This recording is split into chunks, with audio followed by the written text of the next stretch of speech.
बिस्मिल्लाहिर्रहमानिर्रहीम। अस्सलाम वालेकुम। खुश रहें, आबाद रहें, अपने अपने घरों में अल्लाह के पनाह में रहें। मैं आज का आपके साथ वाइट सॉस पास्ता की रेसिपी शेयर करूंगी।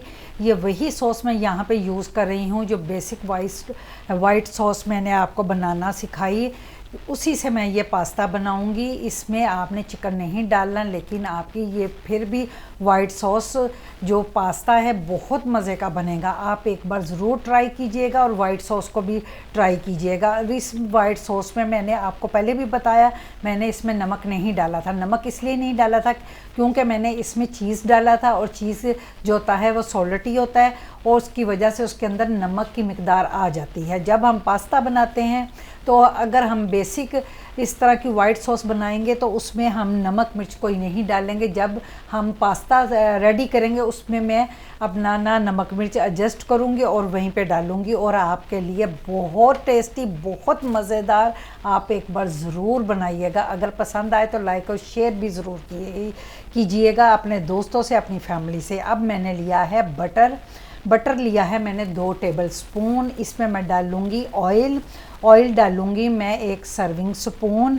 डालने के बाद मैं इनको करूँगी गरम। दोनों चीज़ों को गरम करने के बाद फिर हमने इसमें चॉप किया हुआ 2 टेबल स्पून लहसुन, 2 बल्कि मीडियम साइज़ का प्याज, वो भी बारीक चॉप करना है। ये दोनों चीज़ों को मैं इकट्ठा डाल दूँगी, इसलिए कि लहसुन जल्दी ब्राउन हो जाता है, प्याज लेट ब्राउन होता है। इस वजह से मैंने इकट्ठा डाला है कि लहसुन हल्का सा ब्राउनिश हो जाए, लेकिन प्याज को हमने ब्राउन नहीं करना। अगर दोनों चीज़ें ब्राउन करेंगे तो उनका कलर हमारी वाइट सॉस का जो है वो डार्क हो जाएगा, इसलिए हमने लाइट ब्राउन करना है लहसुन। उसके बाद मैंने बॉईल किए हुए 1/2 कप डाले हैं मकई के दाने, यानी कि स्वीट कॉर्न जिसे कहा जाता है, ये उबले हुए हैं। वो डालने के बाद हम इनको थोड़ा सा फ्राई करेंगे। 1/2 कप मैंने तमाम वेजिटेबल्स ली हैं और 1/2 कप ही मैंने मकई के दाने लिए हैं, और इनको हल्का सा फ्राई करने के बाद, अगर आप इनको फ्राई नहीं करेंगे तो अच्छा टेस्ट नहीं आएगा। मकई के दानों को ज़रूर फ्राई करें। अब गाजरें लिए हैं 1/2 कप, शिमला 1/2 कप, और बंद गोभी भी मैंने श्रेड की हुई जूलियन कटिंग में, यानी कि पतली पतली और लंबी लंबाई में मैंने कटिंग की है, जैसे कि हमारा पास्ता है। जैसा पास्ता हो वैसी ही कटिंग कीजिएगा, तो फिर आपका पास्ते की लुक जो होती है वो बहुत अच्छी बनती है। ये तमाम वेजिटेबल डालने के बाद मैंने डाली हैं मैक्रोनीज़ जो हैं वो मैंने कच्ची 1 कप बॉईल की थी। अब ये बॉईल होने के बाद 2 कप के करीब हो गई हैं। अब ये हमारी वेजिटेबल्स के लिए बिल्कुल ठीक हैं, बहुत ज़्यादा नहीं है। मैं ये बिल्कुल जितनी हमें रिक्वायर्ड थी उतनी होनी चाहिए थी। ये बहुत अच्छा इनके से टेस्ट आता है। अब मैं इसमें डालूँगी, सीजनिंग में डाला है नमक 1/2 टीस्पून। अब डालेंगे हम रेड चिली पाउडर 1/2 टीस्पून, और चिली फ्लेक 1/2 टीस्पून। क्योंकि हमारे पास्ता में कोई नमक मिर्च नहीं था, मैं यहाँ पे एडजस्ट करूँगी। ये है ऑरिगेनो, ये भी 1/2 टीस्पून डालना है। काली मिर्चों का पाउडर 1/2 टीस्पून डालना है। और इसके बाद एक ख़ास चीज़ जो इसमें डाली जाती है वो आपको कोई नहीं बताता, और ना ही लोग बताते हैं मार्केट में। जब आप रेस्टोरेंट स्टाइल में जाके खाते हैं तो आपको बहुत फ्लेवर अच्छा आता है। ये वही मसाला है, ये मसाला नहीं, मैं कह मसाला रही थी, लेकिन ये चीनी है।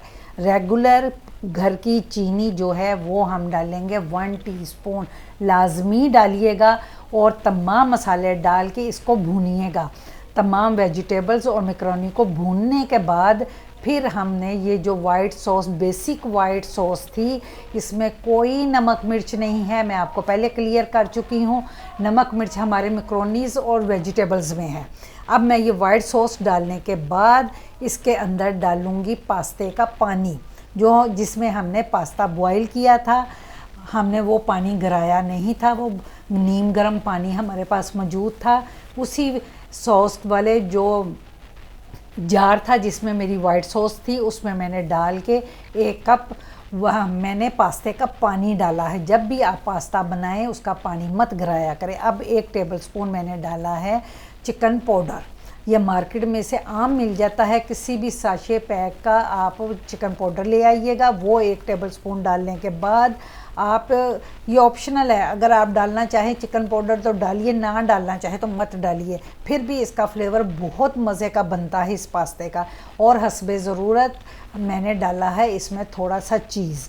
आप जितना ज़्यादा चीज़ी बनाना चाहते हैं उतना डालिएगा। मैंने बहुत कम डाला है, इसमें मैंने डाला है 1/4 कप चीज़, ज़्यादा नहीं डाला क्योंकि मैं बाद में सर्विंग टाइम पे थोड़ा सा चीज़ ऊपर डालूँगी श्रेड करके, इस वजह से। अब ये है घर की मलाई। घर की मलाई हो, दूध की, डेयरी मिल्क की या मार्केट की क्रीम, वो मैं डालूँगी इसमें 1/2 कप। ये दोनों चीज़ों में से कोई चीज़ भी हो, मैं दूध की घर की मलाई डाल रही हूँ क्योंकि ये घर की चीज़ें बन रही हैं, घर से बन रही हैं, आपकी जेब के ऊपर भारी नहीं रहेंगी, आपको महंगी नहीं पड़ेगी। आप अपने घर में बना के थोड़े से पैसों में इतना ज़्यादा पास्ता बना के पूरी फैमिली के लिए आपका पास्ता तैयार हो जाएगा और बहुत लजीज, बहुत मज़ेदार। लास्ट में मैं डाल रही हूँ देसी घी 1 टेबलस्पून या बटर, दोनों में से एक चीज़ डालिएगा। इससे पास्ते के ऊपर शाइनिंग आती है और फ्लेवर बहुत मज़े का हो जाता है, इसलिए देसी घी या बटर डालना भी ज़रूरी है। इसको डाल के मिक्स करें, आग बंद कर दें। हमारी देगची के हीट की वजह से तमाम चीज़ें मेल्ट हो जाएंगी। आप सर्विंग के टाइम आप अपने बच्चों के लिए जितना आप प्लेट में डालें उसके ऊपर उन्हीं के टेस्ट के हिसाब से चीज़ डाल दीजिएगा। पिज़्ज़ा चीज़ हो, मोज़रेला, या आप दूसरा कोई भी चीज़ जो आप पसंद करते हैं, इसको ज़रूर एक बार मेरे कहने पे ट्राई करेंगे तो आपको बहुत मज़ा आने वाला है। आपके बच्चों को बाज़ार का जो लोडर्स फ्राई वगैरह, फ्राई मैक्रोनी ला के बच्चे खाते हैं, वो खाना भूल जाएंगे। आप ट्राई कीजिएगा। अगर पसंद आए ये होममेड पास्ता तो लाइक करें, शेयर करें, सब्सक्राइब करें। अल्लाह हाफिज़।